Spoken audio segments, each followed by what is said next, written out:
neurosurgeon છું. Basically I'm a brain and spine surgeon. મગજના મગજના ઓપરેશન કરું છું. I'm periodontist, basically gum surgeon. The first concern was always like what we have heard, that people misuse your money. So when I heard about him, I was very sure that he will never misuse my money. I was searching for the good architect in Ahmedabad.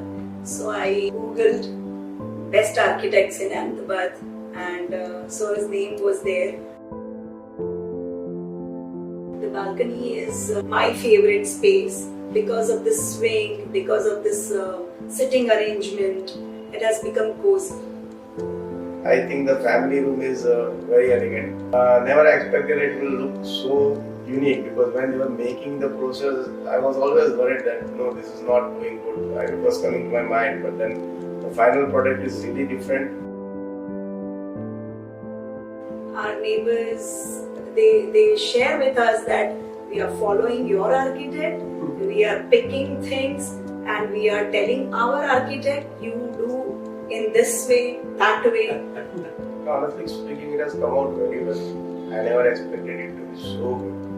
It is executed very well, which is the final project which we are seeing. It's worth seeing. It is really good.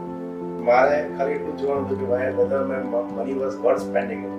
And now I can really say that it was worth spending.